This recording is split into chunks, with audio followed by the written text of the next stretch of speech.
ह्रीं ॐ नमः शिवाय ह्रीं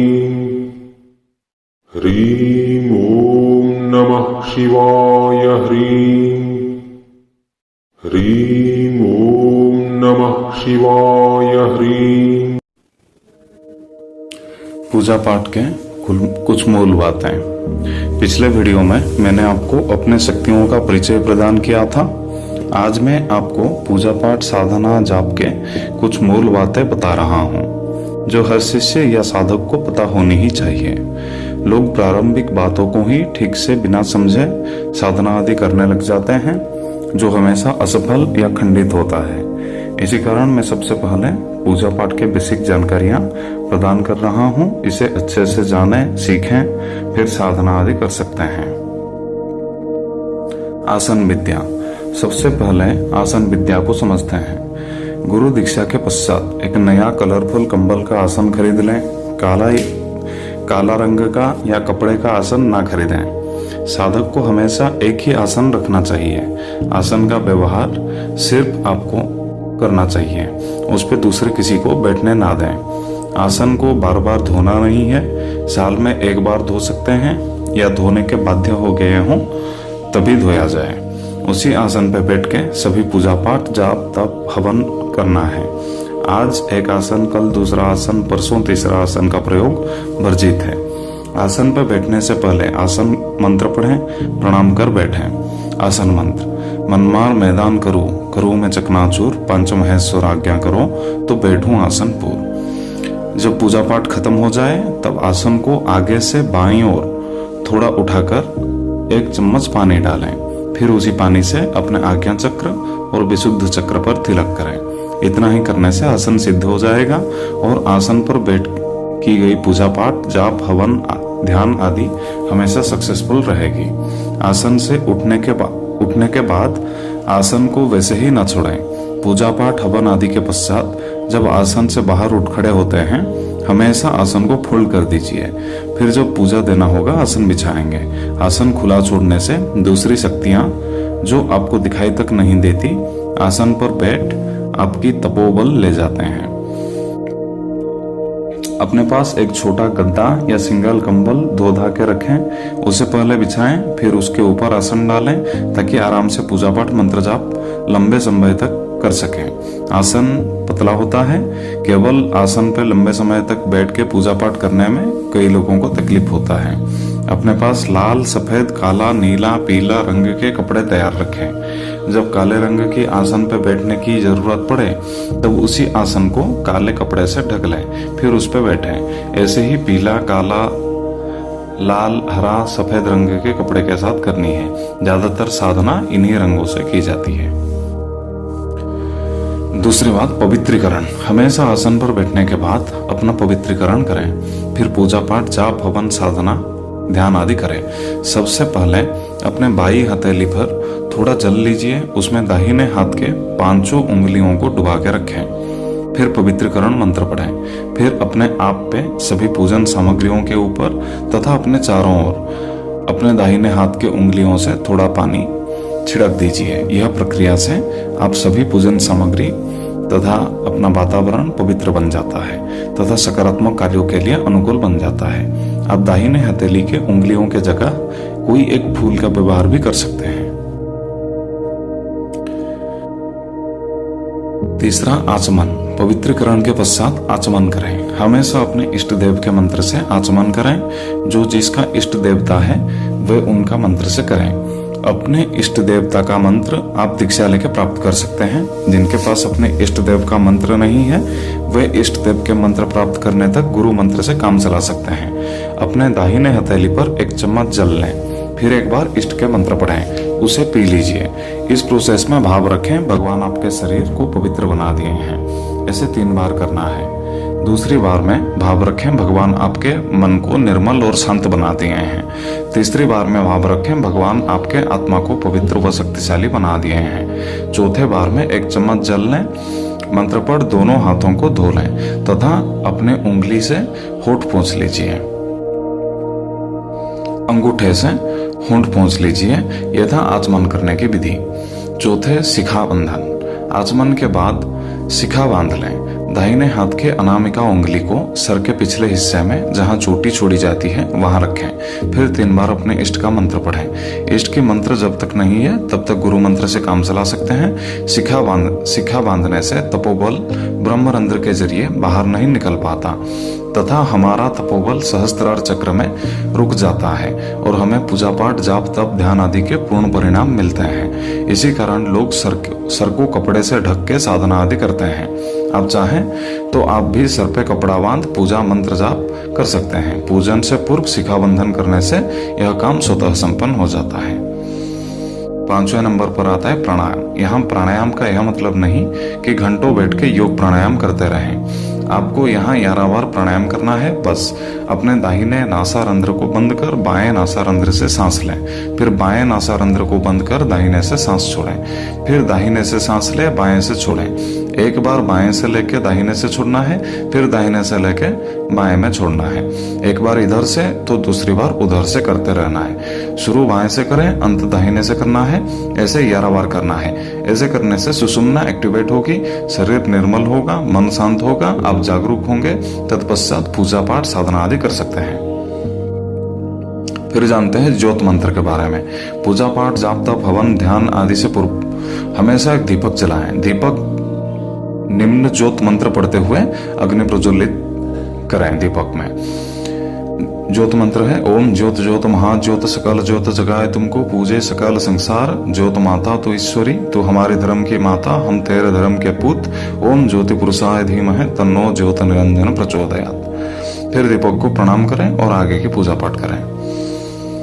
अब बात करते हैं आवाहन के बारे में। पूजन से पूर्व शक्तियों का सबसे पहले सम्मान पूर्वक आवाहन करना चाहिए, फिर उन्हें पूजा देना चाहिए। मान लीजिए आपका नाम राकेश है और आप भगवान का आवाहन कर रहे हैं। आवाहन के लिए अपने दाहिने हथेली पे थोड़ा जल और चावल रखें। फिर कहें, हे भगवान, मैं आपका पुत्र राकेश आपका आवाहन कर रहा हूँ। आप जहाँ कहीं भी हो कृपा कर यहाँ आइए, अपना स्थान ग्रहण कीजिए, अपनी पूजा स्वीकार कीजिए।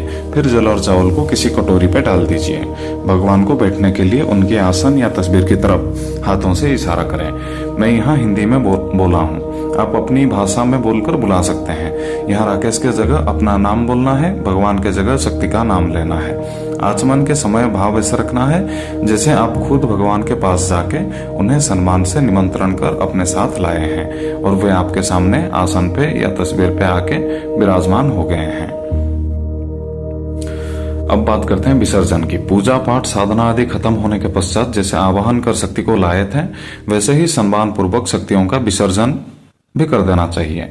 विसर्जन हेतु आप काम संपन्न होने के बाद हाथ जोड़कर खुद के लिए उठने की आज्ञा मांग लें तथा बोले, हे मेरा सभी देवादेवी, आप अब निज मंदिर या धाम हेतु प्रस्थान कर सकते हैं। विसर्जन का मंत्र 3 बार बोले, उसके बाद आसन से उठ खड़े हों। मंत्र निज मंदिर गच्छ गच्छ परमेश्वर, निज मंदिर गच्छ गच्छ परमेश्वरी, ऐसे 3 बार बोलना है। मंत्र को हाथ जोड़कर 3 बार बोलना है। भाव वही रखना है कि जैसे बुला के लाए थे वैसे ही ससम्मान अभी विदा कर रहे हैं। अब जानते हैं संकल्प के बारे में। संकल्प साधना का एक अभिन्न अंग है। बिना संकल्प के की गई साधना जाप तप निरर्थक चला जाता है तथा मनचाहा फल नहीं दे पाता। साधक को हमेशा साधना अनुष्ठान आदि संकल्प लेके ही करना चाहिए। चलिए एक उदाहरण से समझते हैं संकल्प कैसे लिया जाता है। मान लीजिए आपका नाम राकेश है। आप कर्ज मुक्ति के लिए शिव पंचाक्षरी मंत्र का 21 माला जाप करने जा रहे हैं। संकल्प लेने हेतु अपनी दाहिने हथेली पर 1 चम्मच जल थोड़ा चावल लें। फिर बोले, मैं राकेश, हे भगवान, मेरे गुरु द्वारा प्राप्त शिव पंचाक्षरी मंत्र का 21 माला जाप शीघ्रातिशीघ्र कर्ज मुक्त होने हेतु मेरे गुरु गणेश, कुलदेवी, कुल देवता, समस्त पितृ देवता, स्थान देवता, इष्ट देवता, वरुण देव, अग्निदेव, पवन देव, धरती माता को साक्षी मान के कर रहा हूँ। अब बिना संकल्प का जाप करेंगे तो उसका फल कब मिलेगा इसका कोई गारंटी नहीं। इस जन्म में मिले या अगले जन्म में मिले या ना मिले, कुछ कहा नहीं जा सकता। हमने जिनको साक्षी माना वे सब हमारे साथ होते ही हैं। इनको साक्षी रखने से ये सब कृपा कर हमें अपने पूजा के फल प्राप्त करने हेतु हमारा मदद करते हैं। संकल्प लेने के बाद जल और चावल को किसी एक कटोरी में सीधे हाथ से छोड़ दें। फिर मंत्र जाप आदि कर सकते हैं। ऊपर ली गई संकल्प सिर्फ एक उदाहरण ही था। आप अपने इच्छा अनुसार इच्छा अनुरूप संकल्प ले सकते हैं। अब बात करते हैं जाप समर्पण की। जाप समर्पण करना भी साधना का एक अभिन्न अंग है। की गई जाप को विधिवत तरीके से अपने इष्ट को समर्पित किया जाता है। दाहिने हथेली पे जल और चावल लें, फिर बोले, हे भोलेनाथ, मैंने अभी आपका जो 21 माला का शिव पंचाक्षरी मंत्र का जाप किया है उसको आपके दाहिने हाथ पे समर्पित करता हूँ। आप कृपा कर इसके बदले मुझे जल्द से जल्द कर्ज मुक्त कीजिए। फिर जल और चावल को संकल्प लेके जिस कटोरी में छोड़े थे वहीं छोड़ दीजिए। हमेशा की गई जाप देवियों के बाएं हाथ में समर्पित किया जाता है, जबकि देवों के दाहिने हाथ पे समर्पित किया जाता है। जिस उदाहरण से हम संकल्प लेना सीखे थे, यहाँ पे मैंने उसी उदाहरण से ही आपको जाप समर्पण करना बता दिया हूँ। आप अपने इच्छा अनुसार जाप समर्पित कर सकते हैं। अब बात करते हैं विनियोग की। जब किसी देवी देवता का पाठ किया जाता है तब विनियोग करना पड़ता है। हर साधना में विनियोग नहीं होता। जैसे बगलामुखी सतनाम पाठ, महाकाली सहस्त्रनामम पाठ, बगलामुखी सहस्त्रनामम पाठ आदि पाठों में विनियोग होता है। विनियोग करने हेतु अपने दाहिने हाथ में थोड़ा जल और चावल लीजिए, फिर विनियोग देख के पढ़ें। विनियोग लिखा रहता है, पाठ से पूर्व विनियोग लिखा रहता है। उसमें जो पाठ है उसी के ऊपर ही उसके कौन सा रुचि है, कौन सा छंद है, कैसे क्या है, वो विनियोग के अंदर लिखा रहता है। तो विनियोग को देख के ही पढ़ें। विनियोग पढ़ने के बाद जल और चावल को जमीन पे या किसी कटोरी पे छोड़ दीजिए। अगर आपको याद रह गया है तो बिना देख के भी पढ़ सकते हैं। अब बात करते हैं क्षमा याचना की। हम पूजा पाठ तो जैसे तैसे कर लेते हैं, मगर उसमें जाने अनजाने में हमसे कई सारे छोटे बड़े गलतियां होता रहता है। उसका दोष से बचने हेतु तथा साधना आदि का पूर्ण लाभ प्राप्त करने हेतु अनुष्ठान पूजा पाठ करने पश्चात क्षमा प्रार्थना की जाती है। पूजन के पश्चात भाव ऐसे रखें, हे भगवान, ना मुझे आपका आवाहन करना आता है, ना विसर्जन, ना मुझे मंत्र जाप करना आता है, ना पूजा पाठ। फिर भी यथासंभव यथा सामग्री मैंने आपको जो पूजा प्रदान की है, मेरे द्वारा जाने अनजाने में की गई सभी छोटे बड़े गलतियों को क्षमा कर उसे स्वीकार करें। ऐसा भाव रखते हुए क्षमा याचना का मंत्र हाथ जोड़कर एक बार पढ़ें। क्षमा याचना का मंत्र याद रख लें या फिर देख के भी आप पढ़ सकते हैं। अभ्यास करते हुए ये याद रह जाएगा। अब वचन के बारे में बात करते हैं।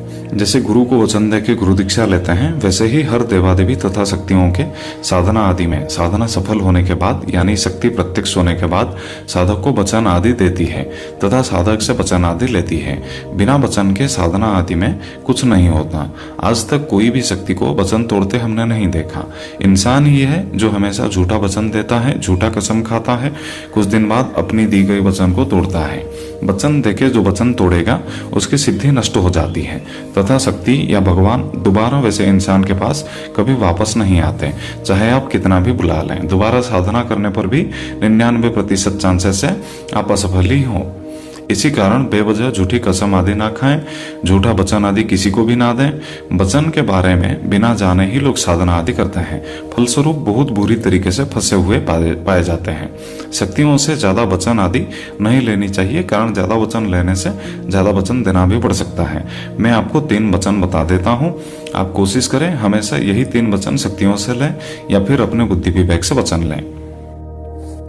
वचन 1, मैं जब जहां आपको बुलाऊंगा आना होगा, जिस विषय में पूछूंगा, जिसके बारे में पूछूंगा, सचर से ही बताना होगा। ये पहला वचन आप शक्ति से लें। दूसरा वचन, मुझसे जाने अनजाने में कभी अगर कोई छोटी बड़ी गलती हो जाए, आप मुझे क्षमा कर देना। मुझे, मेरे परिवार वालों को, दोस्तों को, जान पहचान वालों को कभी कोई नुकसान नहीं पहुंचाना। तीसरा वचन, भविष्य में अगर कभी जरूरत पड़ी मैं आपको विसर्जित या ट्रांसफर कर सकता हूँ। तो ये रहे वो 3 वचन जो मैं हमेशा शिष्यों को याद रखने को कहता हूँ। आगे आपकी मर्जी। शक्तियों को वचन हमेशा सोच समझ कर ही देना है। जो आपको ठीक न लगे तो आप शक्तियों से नेगोशिएट करें। कुछ भी डाउट होने पे इधर उधर मनमानी ना करते हुए सीधे गुरु से पूछना सही रहता है। तो आज हमने पूजन के बेसिक्स पे चर्चा किए हैं। आप इन बातों को अच्छे से समझ लीजिए, याद रख लीजिए। अभ्यास करते करते धीरे धीरे सब कुछ याद रह जाता है। जो भी डाउट हो आप सीधे व्हाट्सएप के जरिए पूछ सकते हैं। ऊपर जितने भी मंत्र मैंने प्रदान किया है सारे के सारे स्वयं सिद्ध मंत्र हैं। इसकी अलग से दीक्षा लेने की कोई जरूरत नहीं। गुरु दीक्षा के पश्चात आप इन मंत्रों के प्रयोग कर सकते हैं। ये सारे मंत्र गुरु आशीर्वाद से दीक्षा पश्चात काम करते ही हैं। जिनका गुरु दीक्षा संपन्न नहीं हुआ है वह मंत्र का जाप ना करें। मंत्र हमेशा दीक्षा लेके गुरु आशीर्वाद से ही जाप करना होता है, नहीं तो कुछ हाथ नहीं लगता, सिर्फ दुष्परिणाम मिलता है। मैं आपको पहले से बता चुका हूँ, गुरु दीक्षा के पश्चात आपको 3 काम करना शुरू कर देना चाहिए: दैनंदिन पूजन, ध्यान तथा शक्तियों को भोग देना। अगले वीडियो में आपको मैं दैनंदिन पूजन करना सिखाऊंगा। ह्रीं ओम नमः शिवाय। ह्रीं ओम नमः शिवाय। ह्रीं ओम नमः शिवाय।